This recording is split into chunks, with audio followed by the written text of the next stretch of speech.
Alors pour Danny Dan, les jeux ne sont pas faits. Et pour les annonceurs dans tout ça, est-ce que tout est déjà calé, ficelé, gravé dans le marbre, on va dire? On pose la question, Emmanuel, avec Maxime Debuchy, directeur de clientèle chez Toluna Harris Interactive. Maxime.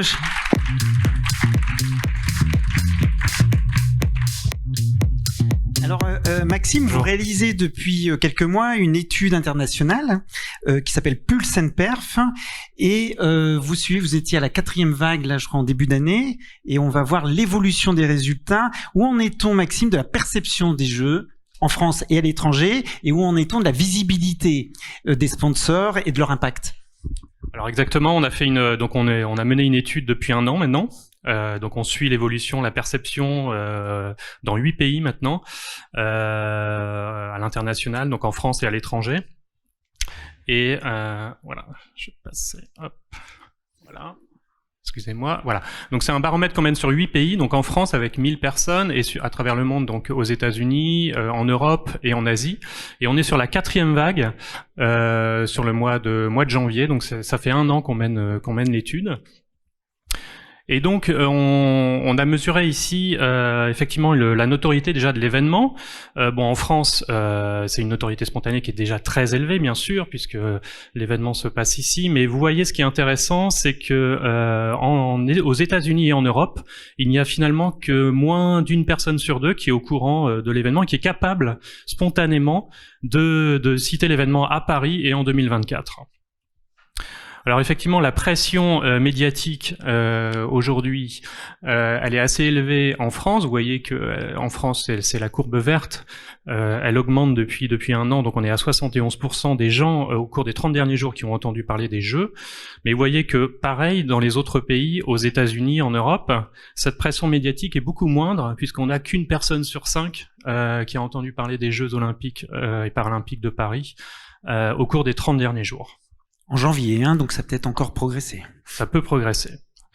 Effectivement, on est en progression constante depuis 1 an, mais on reste quand même assez faible sur ces pays-là. Alors, qu'est-ce qu'on entend en France? Donc, on va faire un petit focus sur la France par rapport spontanément, qu'est-ce qui nous cite les Français? Donc, Anne Hidalgo? Non, pardon. Comment? Eh ben non, mais effectivement, on a pas mal de points sur l'organisation, la sécurité, les prix, pas mal de crispation sur les transports, les travaux. Voilà, il y a pas mal de crispation autour de l'organisation d'une manière générale. Alors qu'à l'international, on a une image beaucoup plus positive. Vous voyez ici, on a mesuré pas mal. Je vais pas rentrer dans les détails parce que il me reste 7 minutes 27 secondes. Mais grosso modo, on a une image plutôt positive. Vous voyez le vert qui est assez fort à l'international, avec une image qui est très bénéfique pour l'organisateur. On a des items RSE aussi qui remontent bien avec l'inclusivité, l'innovation. On a aussi la mise en avant des Jeux paralympiques et le handisport qui émerge bien ici. Et en point négatif, on va dire que c'est l'accessibilité financière et la sécurité qui revient en majeur. Et vous voyez qu'en France ici, vous voyez que c'est beaucoup plus rouge, avec des Français qui sont beaucoup plus critiques. Notamment sur le prix des billets, sur la sécurité, la performance, tout ce qui est logistique et l'organisation des jeux. Voilà. Bon. Par contre, on a quand même quelques points positifs sur le handisport, qui est le premier item cité ici. Donc en point positif sur l'image, la perception des jeux, donc avec une bonne mise en avant des Jeux paralympiques et du handisport. On a aussi l'aspect innovation, l'inclusivité, la diversité aussi, en point positif. Mais voilà, tout ce qui est négatif, on va dire que ça a trait à l'organisation, à la performance des transports, la sécurité, d'une manière générale. Alors, je n'arrive plus à passer les slides. Si on veut bien passer au slide suivant. Slide suivante. Ça s'appelle les joies du direct à la télé.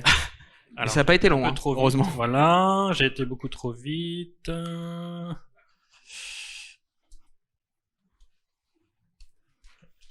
Voilà. Donc, au niveau de l'intention de suivre les Jeux, hein. Donc, vous voyez qu'au départ, en avril 2023, il y a un an, tous les pays étaient à peu près au même niveau, enfin entre 60 et 71% d'intention de suivre l'événement. Vous voyez qu'on a la courbe verte, c'est la France, donc on a accusé une baisse en juillet 2023, et on n'a pas réussi à retrouver un petit peu l'engouement populaire ici en France. Alors que dans les autres pays, vous voyez que l'engouement progresse et on est à 70% d'intention de suivi sur tous les pays versus 59% sur la France. Donc ça rejoint un petit peu ce que j'ai dit tout à l'heure sur l'image et la perception des Jeux. Et sur le paralympisme, ici on a pareil une bonne progression de l'intention de suivre des Jeux paralympiques.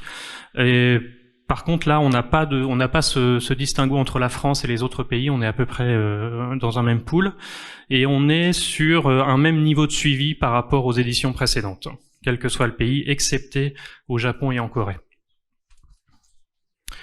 Alors, quel est le pays qui est le plus confiant, à votre avis, sur ses chances de médaille? Donc, c'est les États-Unis, sans surprise, bien sûr. Ce qui est intéressant ici de voir, bon, c'est le Japon aussi qui est en queue tout en bas puisqu'il a organisé les Jeux la fois précédente. Mais ce qui est intéressant de voir, c'est la France qui est finalement pas, qui est au même niveau que l'Italie et même en dessous de l'Espagne, alors qu'on organise les Jeux chez nous. On pourrait être un petit peu plus, voilà, on pourrait être au niveau des États-Unis. Mais voilà, les Français sont pas si confiants que ça finalement dans leurs chances de médaille. Alors, comment toucher vos cibles, annonceurs, lors des Jeux? Alors, c'est un événement traditionnellement, le sport, donc on va cibler un peu plus les hommes, les CSP+, de manière traditionnelle. Mais vous voyez que les indices, ici on a représenté les indices par rapport à ceux qui veulent suivre l'événement. On est sur des indices voilà, qui sont entre 90 et 110 maximum, donc c'est pas non plus très discriminant, donc ça va quand même toucher un public assez large. Et vous voyez qu'en termes de géographie, c'est à peu près conforme sur l'ensemble du territoire. Les Français attendent bien sûr les sports phares des Jeux, l'athlétisme, la natation. Ce qui est intéressant de noter ici, c'est qu'on a pas mal de sports co et qui sont pas forcément traditionnels dans les JO, comme le football, le handball, où on a des bonnes chances de médailles, le basketball, donc on a pas mal de sports co aussi. Et ce qu'on va voir plus tard, c'est un peu le distinguo entre les différentes cibles. En déclaratif, ce qui est intéressant, c'est qu'on a aussi les Français ont l'intention de suivre autant les épreuves féminines que masculines. Donc il y a vraiment un potentiel ici. On a mesuré un gros potentiel aussi sur le sport féminin lors de ces Jeux. Et l'écart est quand même donc on est à 69% de personnes qui déclarent avoir l'intention de suivre autant les épreuves féminines que masculines. C'est bien de décrire la phrase autrement, masculine que féminine. Ouais. Et du coup sur les sportifs, donc là on est que sur la France, hein, mais on a aussi des données sur l'ensemble des pays, mais on a voulu faire un petit focus sur la France. On a alors en déclaratif, on déclare qu'on veut suivre les sports féminins et masculins, mais dans les têtes de pont en tout cas, dans la tête des gens, aujourd'hui le top 10, on a quasiment que des hommes. Donc Teddy Riner et quasiment que des Français. Avec il y a que le tennis avec Rafael Nadal et Djokovic dans le classement des sportifs qu'on a l'intention de suivre le plus. Et Mohamed, Kylian ne jouera pas finalement. Moi, je mets une pièce sur le fait qu'il va disputer les Jeux Olympiques. Ouais, c'est la grosse cote.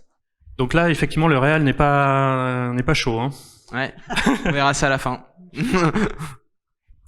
Alors, ce qui est intéressant de voir, c'est la différence entre les différentes cibles. Donc, on a regardé la Gen Z, les femmes et les CSP+. Donc, sur les Gen Z, en sport, les plus attendus, on retrouve des sports co comme le football, le basketball et la natation, qui est un sport qui est le deuxième au classement en général. Mais on a regardé aussi les sports les plus affinitaires, donc en indice. Et là, ce qui est intéressant de voir, c'est qu'on a les sports de combat, la boxe, la lutte, et on a l'escalade, un nouveau sport. Je sais que le CIO a voulu mettre l'escalade pour justement séduire un petit peu les jeunes, et donc effectivement c'est le cas, on a pu le vérifier. On a le breakdance aussi. Breakdance. Alors le breakdance, donc Dany, je pense que tu as une carte à jouer avec les femmes. Est-ce que effectivement le breakdance chez les femmes c'est un des sports les plus en affinité avec l'équitation, la gym. Et on retrouve aussi la natation, l'athlétisme et les CSP+, qui eux sont plus sur des sports traditionnels des Jeux avec l'athlétisme, la natation et en affinité le beach volley, l'escrime et le golf. Il te reste 1 minute. Alors je vais juste voilà, donc ça c'est le classement des sponsors les plus associés au jeu. Donc Coca-Cola, Orange, EDF. Orange, EDF, voilà, et on a une bonne percée aussi du coq sportif. C'était l'avril, la vague était en janvier, donc effectivement c'était au moment où ils ont annoncé les tenues. Alors ils sont avec nous ce matin, Coca-Cola, BPCE et Carrefour. Voilà, on a la chance d'accompagner des sponsors ici pour mesurer aussi l'impact sur leur image, etc. Et donc je vais vous donner juste 2-3 chiffres. Donc on mesure effectivement la visibilité des sponsors à travers ce baromètre sur l'ensemble des pays et l'ensemble des sponsors. Donc on voit une grande progression de 20% sur un an de la visibilité des sponsors moyenne. Et on a aussi on mesure un effet positif sur l'appréciation des marques et l'engagement quand on est sponsor, avec plus 40% d'appréciation et 38% en plus sur l'engagement vis-à-vis des marques. Voilà. Et j'en ai fini, voilà. Merci beaucoup, Maxime. Merci beaucoup, Maxime Debuchy. C'était très clair et surtout, on va prolonger le débat, Maxime Debuchy, grâce à vos chiffres.